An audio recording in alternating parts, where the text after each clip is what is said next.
Hi folks, I'm Ashraf Ingora. I'm a language and soft skill trainer, life business and parenting coach. Ashraf the mover and shaker में आज हम कुछ ऐसी बातें जो जनरली लाइफ में होती हैं और जिन पे गौर करने की सबको ज़रूरत है, उस पर आज कुछ इंसाइट देना चाहेंगे। जनरली लोग अपना और अपने बच्चों का बर्थडे फाइनेंशियल स्टेटस के मुताबिक सेलिब्रेट करते हैं। सिर्फ बर्थडे ही नहीं, शादी एनिवर्सरी को पूरे ताम झाम पंप एंड शो के साथ में सेलिब्रेट किया जाता है। अगर फालतू फूकने के लिए बहुत पैसे हैं तो बर्थडे पार्टी बड़े होटलों में दी जाती है, लाखों रुपए फूके जाते हैं, गिफ्ट मिलता है, रिटर्न गिफ्ट दिया जाता है, पार्टी खत्म हो जाती है और उसके बाद समीक्षा और मीन मेक शुरू हो जाती है कि किसकी तरफ से क्या तोहफा आया। अगर किसी का खिलौना या तोहफा सस्ता लगा तो कहेंगे इसे संभाल कर रखना, इतना सस्ता गिफ्ट दिया है, इसके बच्चे का जब बर्थडे आएगा ना तो इसी खिलौने को उसको गिफ्ट करेंगे। उधर जो लोग पार्टी अटेंड करके लौटते हैं उनकी तरफ से भी समीक्षा और मीन मेक शुरू हो जाता है। ये ठीक नहीं था, वो ठीक नहीं था, हमको ठीक से नहीं पूछे, वगैरह वगैरह। क्या सोचते हैं आप? इस तरह पैसा लुटाकर बर्थडे मनाने से आपका बच्चा एक अच्छा इंसान बन पाएगा? बच्चा बर्थडे का बेचैनी से इंतजार करता है कि उसे नए कपड़े, बहुत से गिफ्ट और घूमने फिरने मिलेगा। जब किसी को कोई गिफ्ट वगैरह दिया जाता है तो न्यूरोट्रांसमीटर डोपामिन रिलीज होता है, इससे खुशी का एहसास होता है। लेकिन ये क्राइविंग अर्थात तलब और असंतुष्टि पैदा करने वाला हार्मोन है। दूसरी बार उसे पहली बार से ज़्यादा चाहिए होता है और ज़्यादा पाने की उम्मीद होती है। ऐसे में बच्चा रिसीविंग मोड में आ जाता है, डिमांडिंग बन जाता है और हर बर्थडे में उसे पहले से महंगा गिफ्ट चाहिए होता है। आप जिसे लाड समझते हैं वो बच्चे के लिए बिगाड़ बन जाता है, उसकी एक्सपेक्टेशंस बढ़ती जाते हैं। मांग पूरी ना होने पर वह जिद और गुस्सा करने लगता है, सारे घर को सिर पे उठा लेता है। बच्चे के बड़े होने पर बड़ी पार्टी चाहिए, बड़ा गिफ्ट चाहिए, फिर मोबाइल चाहिए, बाइक चाहिए वगैरह। क्या हम अपने बच्चे को ऐसा बनाना चाहते हैं? वास्तव में इस तरह हम खुद बच्चे के बिगाड़ने का कारण बन रहे हैं। इससे बच्चों पर जो प्रभाव पड़ता है वो पहला एक्सपेक्टेशंस अर्थात उम्मीदें, अपेक्षाएं उनकी बढ़ जाती हैं। दूसरा, बच्चा स्टबर्न या जिद्दी हो जाता है। तीसरा, एंगर या गुस्सा करता है। चौथा, बच्चा ज़्यादा अपसेट रहता है। फिर वो नेक्स्ट है, बच्चा डिमांडिंग या मांग करने वाला बन जाता है। ये सारी बातें आगे चलकर बच्चों को सेल्फिश अर्थात स्वार्थी बना देती है। बर्थडे किसी भी बच्चे की ज़िंदगी का एक यादगार दिन होता है। उस दिन की यादें उसके लॉन्ग टर्म मेमोरी में बैठ जाती हैं। बच्चे के बर्थडे को यादगार बनाने के लिए उसे हाथ फैलाकर लेने के लिए नहीं बल्कि हाथ बढ़ाकर देना सिखाएं। उससे कोई एक्ट ऑफ काइंडनेस कराइए। उसे किसी गरीब को कपड़ा, किसी भूखे को खाना, किसी ज़रूरतमंद को चादर या कंबल दिलवाइए। जब वह किसी फटे कपड़े पहने हुए गरीब बच्चे को देखेगा तो उसे ग्रैटिट्यूड अर्थात कृतज्ञता या आभार का एहसास होगा कि उसके पास कितने नए कपड़े हैं, खिलौने हैं और भी कई चीज़ें हैं, जबकि इस गरीब बच्चे के पास तो तन ढकने के लिए ढंग से कपड़े भी नहीं। तब उसे मांगने की बजाय देने के सुख का एहसास होगा। वह खुद को ब्लेस्ड महसूस करेगा। जिस तरह जब आप रेडियो बजाते हैं तो जिस स्टेशन की फ्रिक्वेंसी मैच करती है वह स्टेशन बजने लग जाता है, उसी तरह जब आप किसी का भला चाहते हैं या किसी का भला करते हैं तो पॉजिटिव वाइब्स सबकॉन्शियस माइंड में जाती हैं। इस तरह सबकॉन्शियस माइंड में ये मैसेज जाता है कि इस इंसान को ये पसंद है, इस इंसान को ये चाहिए, और सबकॉन्शियस माइंड बटरफ्लाई इफेक्ट के थ्रू इसे मल्टीप्लाई करके आपके पास पॉजिटिविटी के रूप में या किसी भी पॉजिटिव रूप में भेजता है। ऐसी अवस्था में ऑक्सीटोसिन हार्मोन रिलीज होता है। इस हार्मोन से सकारात्मक प्रवृत्ति पैदा होती है। बच्चे के अंदर अच्छे संस्कार जागते हैं कि उसके कारण किसी गरीब के चेहरे में मुस्कान आई। इस तरह वह एक अच्छा इंसान बन पाता है। एक घटना देखिए, एक स्वार्थी लोगों का समूह था, दूसरा परमार्थी लोगों का समूह था। स्वार्थी तो आप जानती हैं किसे कहते हैं। परमार्थी का अर्थ होता है दूसरों का भला चाहने वाला। स्वार्थी लोग हमेशा मैं के लिए जीते हैं, जबकि परमार्थी लोग हमेशा हम के लिए जीते हैं।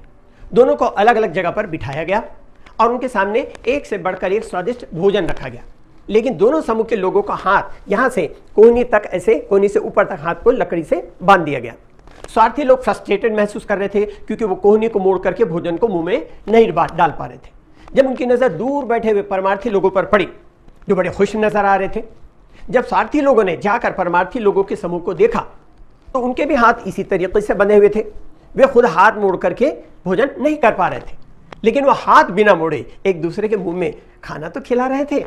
इस तरह वे बहुत खुश थे क्योंकि एक दूसरे की मदद से भोजन कर पा रहे थे।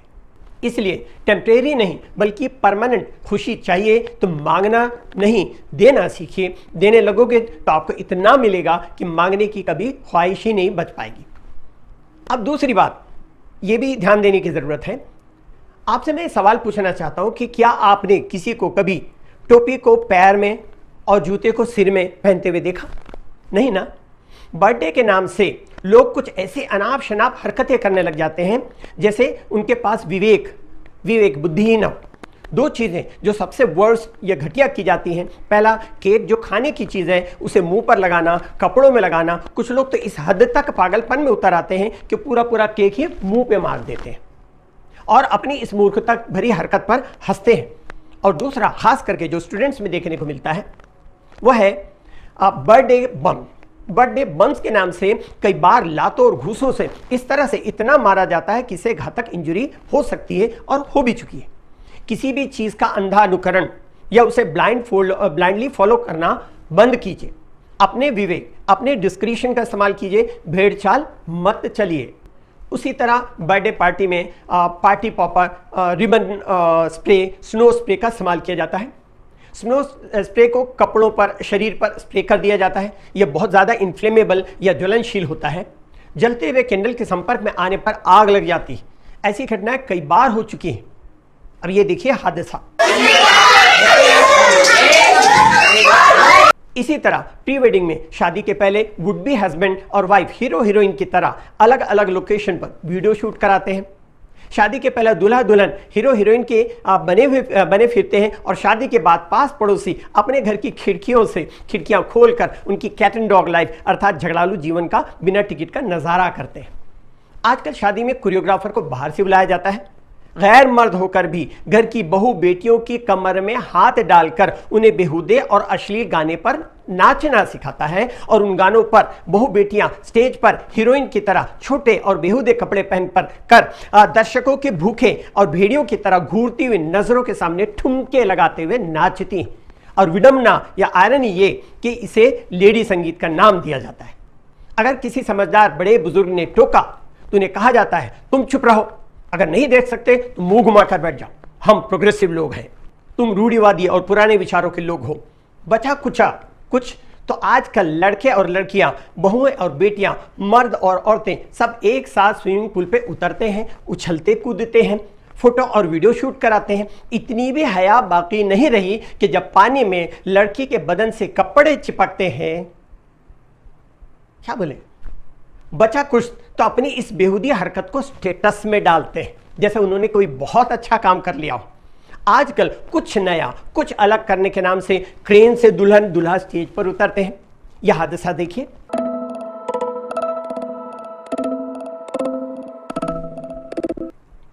गनीमत है कि जान बच गई।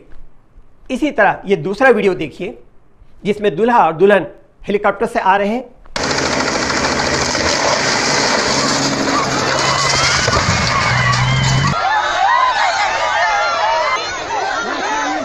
इस हेलीकॉप्टर के क्रैश होने से आग लग गई और दूल्हा दुल्हन की मौत हो गई। एक ही पल में सारी खुशी गम में बदल गई। खुशी दिखावे से या 200 से 250 करोड़ के सोने के कपड़े पहनने से नहीं, बल्कि असली खुशी तो लोगों के चेहरे में खुशी लाने से मिलती है। अब ये तस्वीर देखिए। एक व्यक्ति ने 90 मकान बनाकर अपनी बेटी की शादी में गरीबों को दिया। ऐसा कुछ बेहतर कीजिए। लेकिन हम हैं कि न सुधरे थे, न सुधरे हैं, न सुधरेंगे। इसलिए जो चीज़ सही नहीं है वो सही नहीं है, चाहे वो आप करें, चाहे वो मैं करूं, चाहे वो कोई और करे। बचिए कुछ भी गलत करने से। इंग्लिश के लिए आप मेरे channel English breakfast with Ashraf and soft skill के लिए Ashraf the mover and shaker पर लाइक, शेयर एंड सब्सक्राइब करें। कमेंट सेक्शन में कमेंट करें, बेल आइकॉन प्रेस करें और मेरी बुक ज़रूर पढ़ें। Thanks for watching.